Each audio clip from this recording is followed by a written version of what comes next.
No one saved me a seat. Not even him. It was quiet. Not the kind of quiet that brings peace, but the kind that hums in your chest like something about to crack. That was the moment I knew. Not suspected. Not feared. Knew that I had already been written out of the story I helped create. My name is Elaine Foster. I live alone now, tucked against the pine-laced edge of Lake Lawrence in a place most people call peaceful. But peace implies welcome. And this quiet? This is the kind that forgets you. I ironed the soft pink dress I had saved for something special. Baked the banana bread my son used to devour as a child. I even pinned on the same cardigan he once said made me look like those warm-hearted TV moms from old black and white reruns. I arrived early. Habit, I guess. It's what mothers do. Prepare. Show up. Be available. The girl at the front desk smiled and handed me a name tag. It just read Elaine Foster. No title. No ribbon. No place. I stood there for a long second, holding that little square of nothing, then clipped it on. What else could I do? Inside, voices laughed and bounced off the tall windows. Waiters floated through the room with trays of champagne. Candles flickered. It was beautiful in that curated way weddings are now. Modern.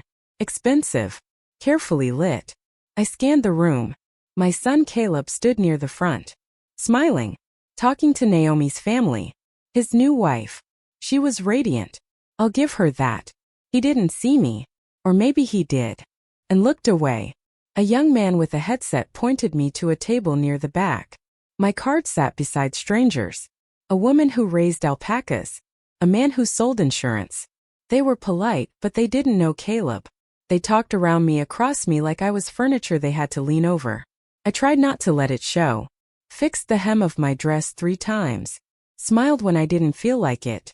Tried to make myself small so I wouldn't embarrass anyone. When the toasts began, one microphone passed to the next. Naomi's father. Her brother. Her college roommate who shared a funny story about tequila. Someone asked, jokingly, if the groom's mom would speak. Naomi laughed. Maybe later. And then they moved on. The chicken was dry. The butter roll untouched. I watched Caleb dance. With Naomi. With her mom. With some aunt from her side. He never came over. Not once. By the end of the night, my table was a collection of empty glasses and leftover dessert.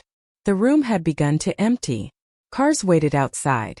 I folded my napkin slowly and placed it beneath my glass. No one said goodbye. No one noticed when I left. If you're still listening, if any of this has stirred something inside you, maybe a silence you've carried too long, leave a comment. Let me know I'm not alone in this. 3 days passed before the phone rang. It was Caleb. He sounded cheerful. Too cheerful. Said Naomi was out with friends and he thought we should catch up, just the 2 of us. Of course I said yes. I wore that same cardigan. The one from the hospital the day I brought him home as a newborn. It still fit soft around the wrists. I baked a tray of oatmeal cookies. His favorite. The sky was gray. The kind of sky that feels like it forgot how to be spring. When I pulled into his driveway, the house looked too new. Too perfect.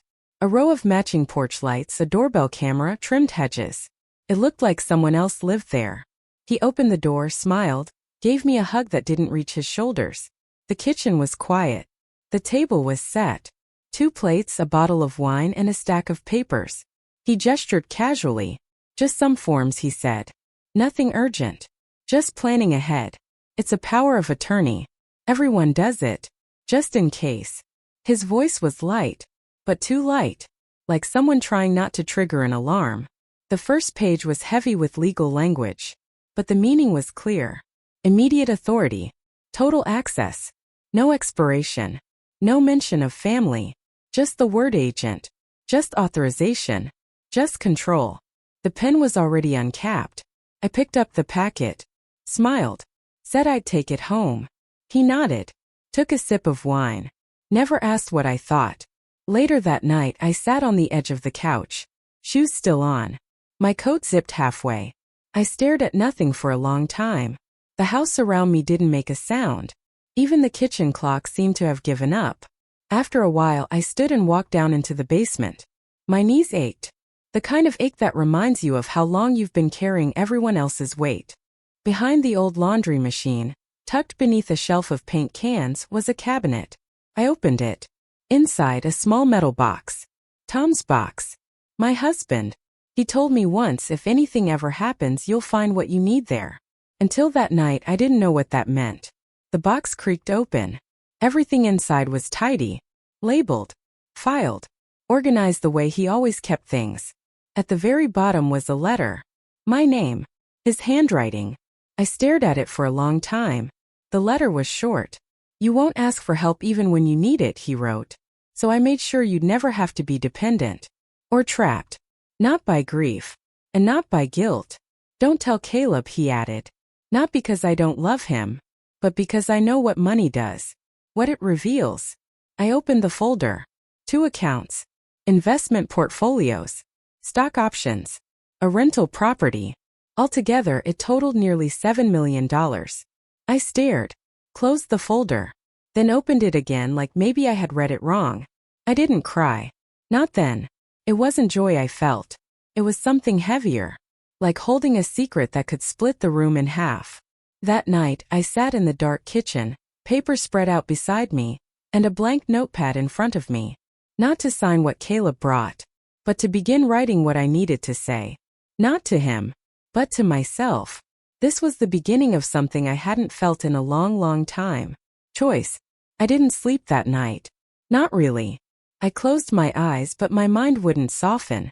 I kept seeing Caleb's face at the table, smiling politely as he poured the wine like it was a favor. Like he was doing me a kindness by letting me participate in a conversation about giving up my own autonomy. And I kept thinking about the pen. How it had already been uncapped. Like he assumed I would just sign. Like saying yes was still my role. The next morning the world outside looked the same. Still. Cold. But inside I felt altered. Not angry. Not even hurt, not in the usual way. It was something else. A kind of stillness that doesn't come from peace, but from a decision forming quietly in layers. I didn't rush to act. I let the silence breathe. Let it show me what I'd been too afraid to admit. By day 3 I found what I needed. Tucked inside an old birthday card at the bottom of the junk drawer was a phone number I hadn't used in years. It was written in blue ink, almost faded but still legible. Carol Jennings.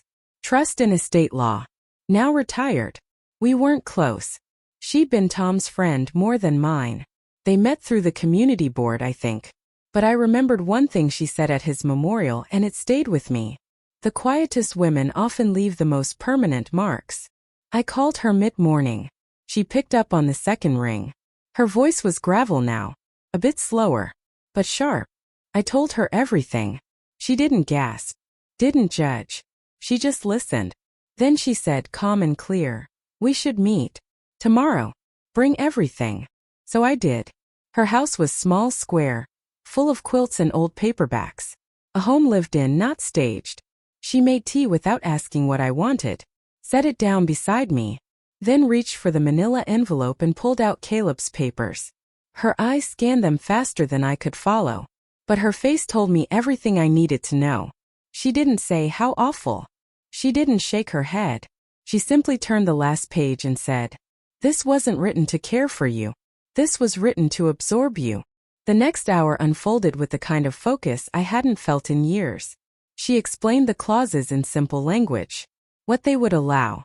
How they stripped oversight. How they turned me into a source, not a person. Then she reached for another folder. Let's write your story instead. We transferred every account Tom had left me into a private, revocable trust. Under my name only. We layered it with protective clauses. Conditions. Triggers. She added a medical requirement. 2 independent doctors, both unconnected to Caleb, would have to confirm incapacity before any control passed to anyone.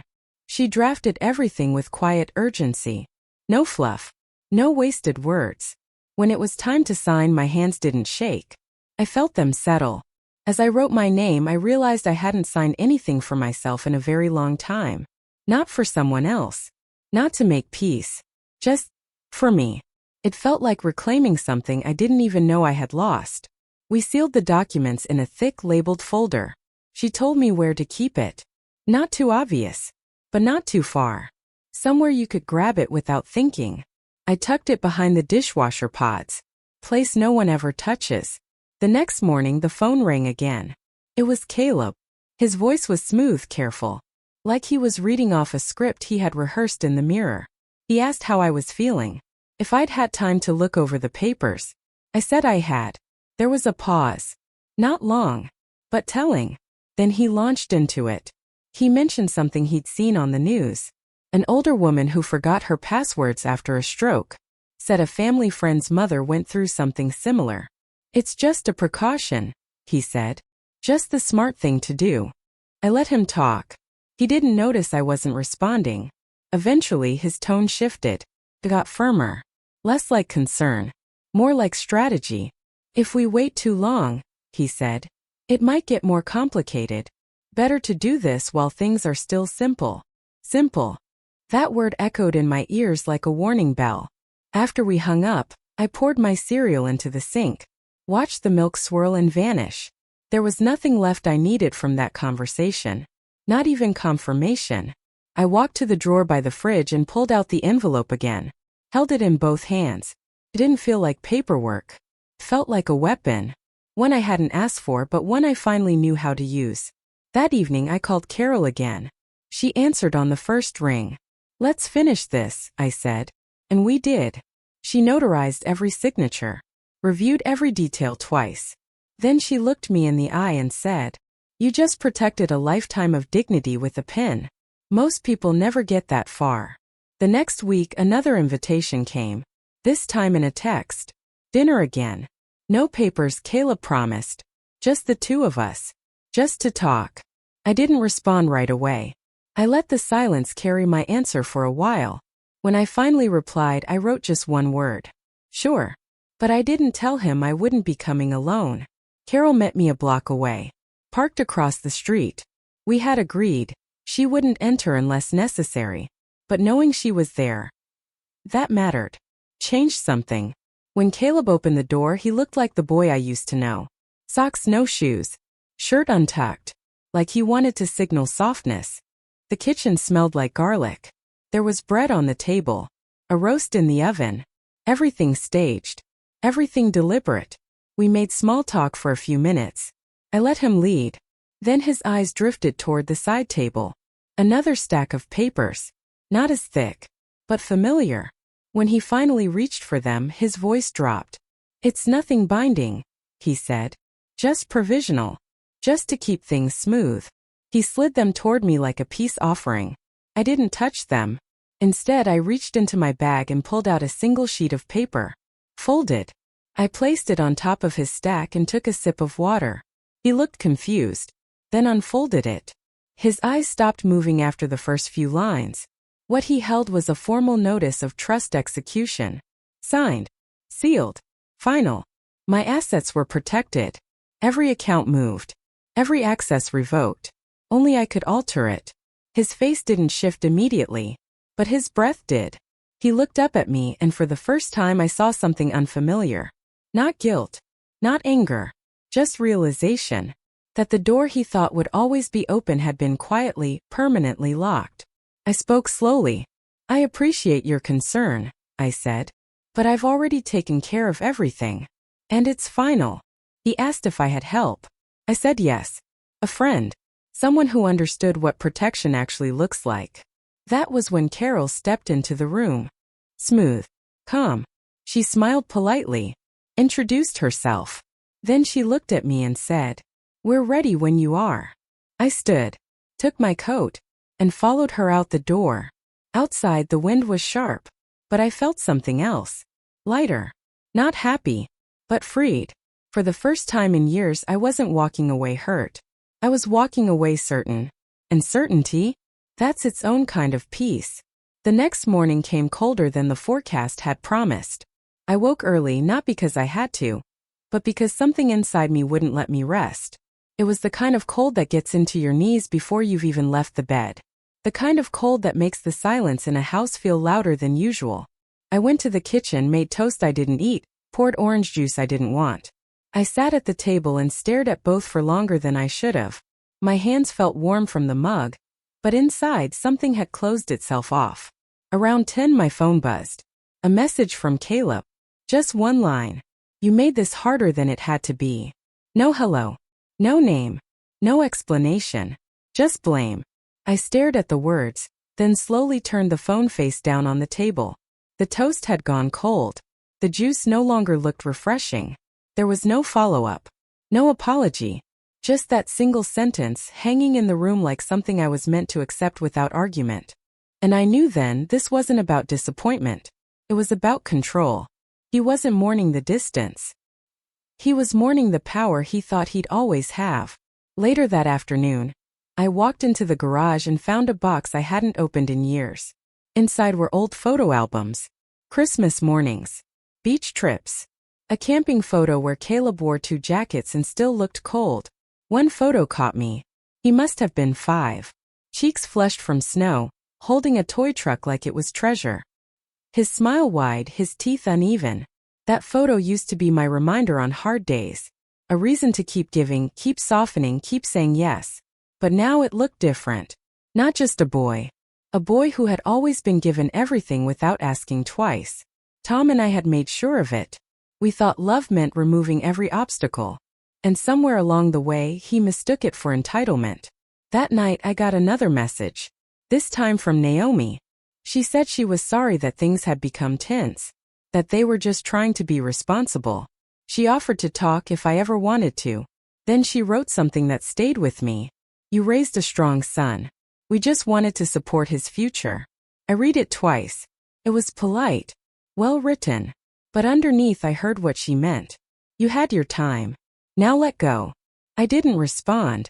I set the phone down, closed the album and went to the sink. I poured the orange juice down the drain. Not because I was angry, but because I didn't want anything that had lost its temperature. I stood by the window and watched the dark stretch across the street. Winter pulled over the rooftops like a blanket. I didn't cry. I didn't pace. I just stood still. Because sometimes the loudest answer is no answer at all. And sometimes when a door closes, it isn't meant to be opened again. Not by force. Not by guilt. And not by blood. The silence in my house changed after that. It wasn't the neutral kind. It was tight. Specific. A verdict. I started moving slower through each room. Not because I was tired, but because there was no longer any reason to rush. The days softened. Took on a rhythm of their own. I wiped counters even when they were clean. Folded towels precisely. Watered my plants at the exact same time every morning. I wasn't waiting for a call. But I still noticed when it didn't come. 3 days passed. Then the voicemail light blinked. I didn't answer the phone when it rang, but I did listen afterward. Caleb's voice played through the speaker like it was coming from behind a wall. I didn't plan to open again. He said he overreacted. Said he just wanted things to be organized. That he missed the way things used to be. Then he said something softer. I miss you. I hope we can talk again. Just talk. I didn't delete it. I didn't save it either. I let it sit. That night I found myself scrolling through old texts. Threads I hadn't opened in months. Photos of us baking. Of the dog we shared, back when Naomi still called me for recipes. A blurry shot of Caleb grilling in the backyard. One from his college graduation where I stood off to the side, holding his coat. Then farther back. When he still wrote with exclamation points. When he signed every message with love you. I opened one. Just stared. Not trying to feel anything. Just noticing what had once been true. Then I started deleting. Not in anger. In acknowledgement. The last one I kept was a video. Caleb at 10 holding a flashlight under his chin. Telling a ghost story in the dark while I laughed in the background. My voice in that clip was lighter. Younger. Hopeful. I watched it twice. Then closed my phone. I went to bed early. Not to sleep. Just to lie still. The bed felt bigger. Not empty. Just honest. I had given that boy everything. And the man he became had used it as leverage. That was the hardest part. Not the manipulation. Not the documents. But the realization that what I gave from love had been repurposed into something strategic. Somewhere along the way I had stopped being a mother. I had become a resource. And no one prepares you for that kind of grief. It doesn't come with casseroles or flowers. It sounds like your own voice on a machine saying nothing back. I moved at the end of February. Before the snow melted completely. Just a few miles away. Still near the lake but tucked deeper. Quieter. The new house was smaller. Older. The kind of place with shutters that rattle when the wind rolls off the water. It didn't look impressive, but it felt right. Like it had been waiting for someone who no longer needed to host or perform or hold everything together. I didn't take much. Just what mattered. The photo of Tom. My handwritten recipe cards. A chipped kettle. A ceramic owl that used to sit by the garden and scare no birds at all. Most mornings I walked to the little library on Main Street. Not for books. For presents. For the sound of other pages turning nearby. I started volunteering there. Just a few hours a week. Enough to feel useful. To remind myself that time still moved forward. That's where I met them. The women. They weren't loud. They didn't arrive in packs. Just one by one slowly and stayed longer than necessary. Some read. Some stared out the window. Some just sat. There was Helen, who made quilts from her late husband's shirts. June, who always carried peppermint tea in a thermos with her sister's initials on it. And Margot, who used a cane but only near the door. Like she didn't want anyone to think she needed it all the time. We didn't become friends right away. It happened through nods at the same bookshelf. Quiet acknowledgement. A slow-growing permission to exist around each other without explanation. One afternoon, Margot asked if I'd help with the garden bed behind the library. I said yes before I even saw it. The dirt was hard, packed from winter. But we turned it. Row by row. No small talk. Just hands in the soil. We planted tomatoes. Basil. A few sunflowers just to be rebellious. We called it the quiet corner. And it became ours. We didn't talk about our children much. But when we did, it wasn't bitter.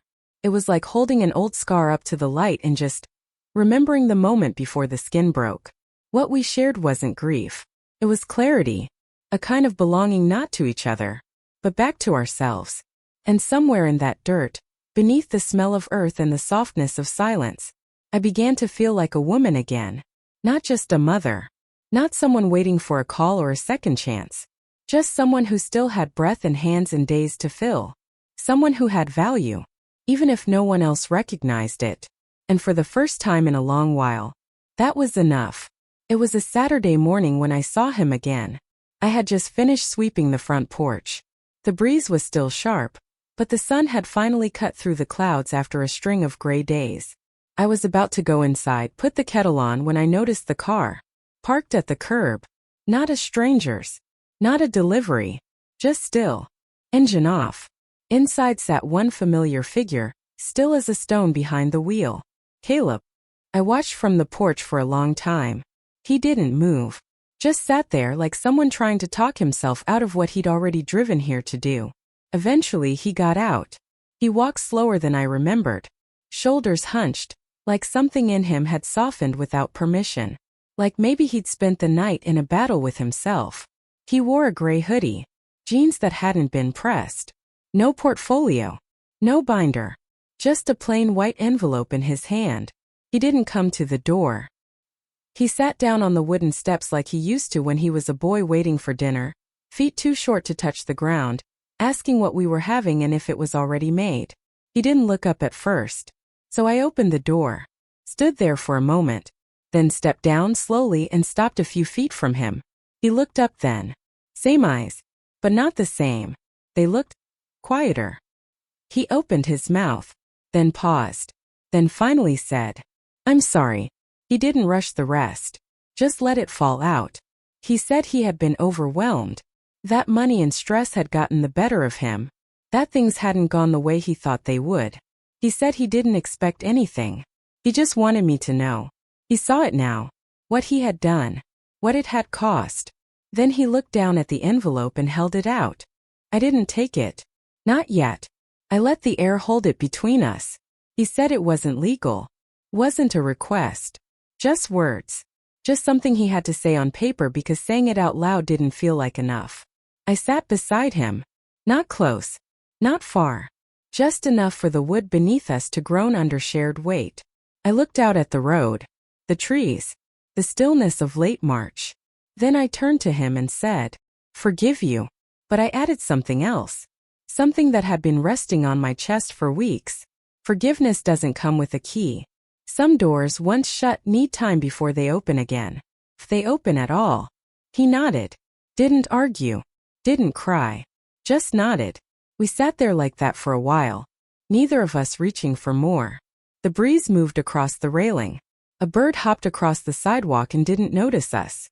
Eventually, Caleb stood up, placed the envelope beside me on the step, said thank you, then walked back to his car. I didn't call after him. I didn't wave. I just watched. And when the car turned the corner and disappeared behind the trees, I stayed seated. Not waiting. Not grieving. Just breathing. Because sometimes the first step back isn't walking towards someone else. It's learning how to sit beside yourself. And not flinch. The first snow came early that year. Soft and thin. Like it wasn't sure it wanted to stay. I watched it fall from the kitchen window the same way I used to watch Caleb wait for the school bus. Small boots. Big coat. Backpack always unzipped. The world felt paused. But not empty. Just still. I didn't turn on the radio. Didn't boil the kettle. Just let the quiet hold me. I lit a fire in the stove and sat down with a blanket over my knees. My hands wrapped around a warm mug. Not for the drink, but for the steadiness of holding something. There was no sadness. No joy either. Just a kind of peace I hadn't known in years. A peace that didn't come from fixing things, but from finally knowing I didn't have to anymore. Later that afternoon, I found myself writing a letter. Not to Caleb. Not to Tom. But to the woman I used to be. The one who thought love meant never saying no. The one who thought being quiet was the safest way to be seen. I wrote to her gently. Told her she had carried enough. That she didn't have to hold every fracture together with her own silence. That it was okay to sit down now. That the weight had been carried far enough. I folded the letter. Tucked it into a book I no longer planned to finish. Because some stories don't need endings. They just need release. That evening I baked a small cake. One layer. Just for me. No visitors. No occasion. I lit a single candle and placed it in the center. No one clapped. No one sang. I closed my eyes and made a wish that wasn't for anyone else. It was for stillness. For strength without apology. For a life that didn't have to explain itself. Then I opened my eyes and blew out the flame. And the room didn't feel quiet. It felt earned. If you've made it this far with me, if any part of this feels like something you've lived through in your own way, know this. You are not invisible. You are not replaceable. And the fire you carry? It cannot be taken. Not by silence. Not by guilt. Not by the people who forgot what it meant to earn your love. If you've ever walked away from something or someone that expected to find you waiting forever, I hope you found your voice waiting on the other side. And if you haven't shared your story yet, maybe now is the time. Even just a piece of it. Because sometimes being heard is the first step back to being whole. I didn't open the envelope Caleb left behind. Not that day. Not the next. I let it sit on the windowsill unopened, untouched.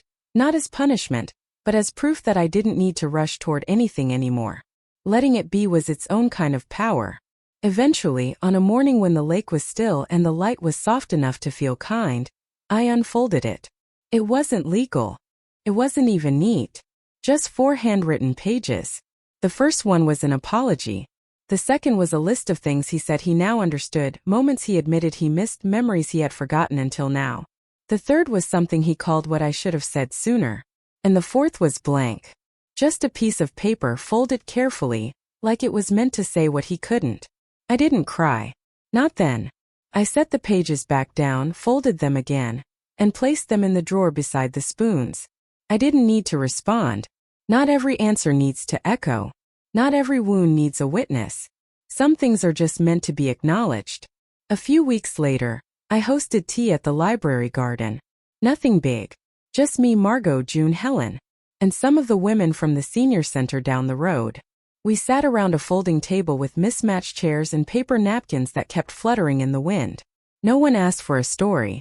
No one tried to take the floor. But eventually it came. In pieces. Helen talked about how her son hadn't called since Christmas. June mentioned how her daughter only visited when she needed forms signed. Margot said nothing for a long time.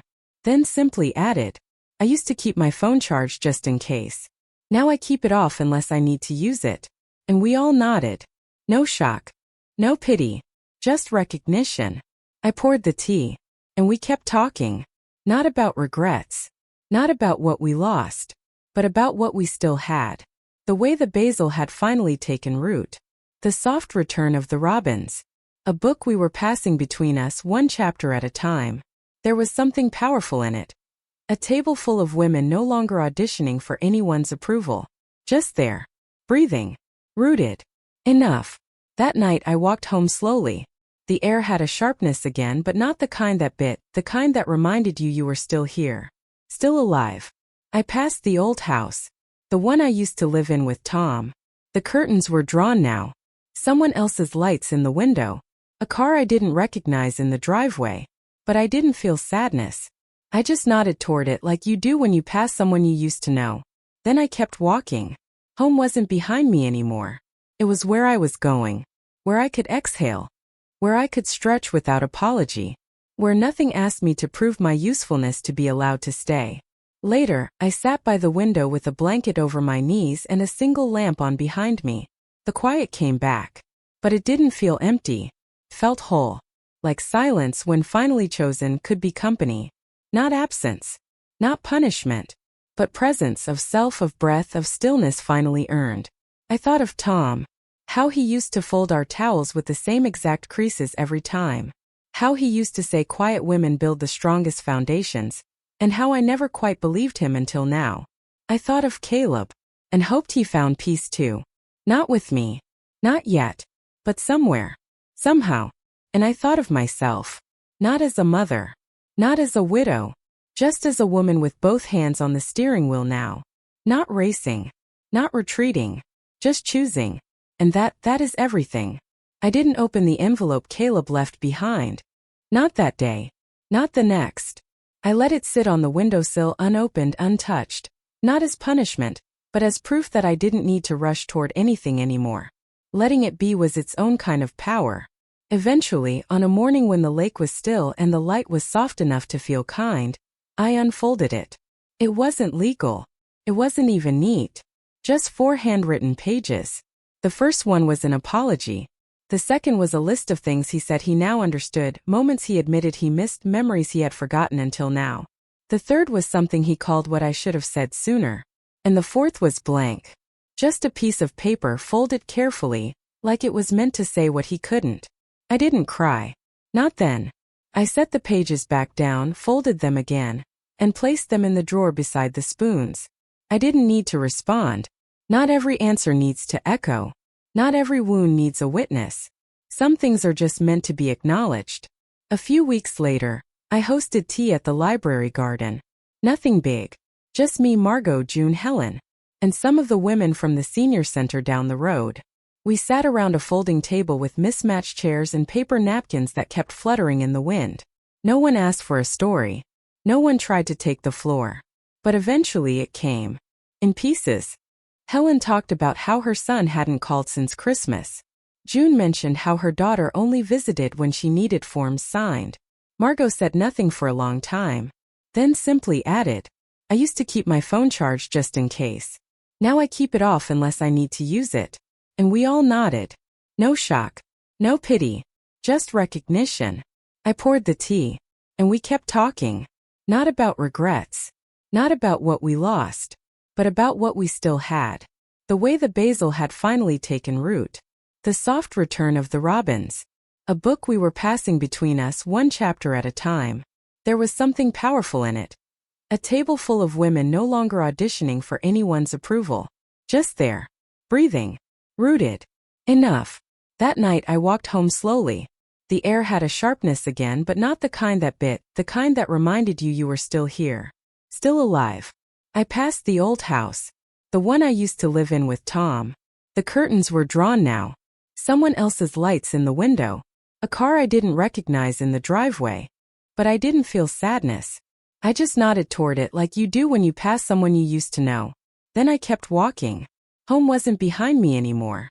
It was where I was going. Where I could exhale. Where I could stretch without apology. Where nothing asked me to prove my usefulness to be allowed to stay. Later, I sat by the window with a blanket over my knees and a single lamp on behind me. The quiet came back.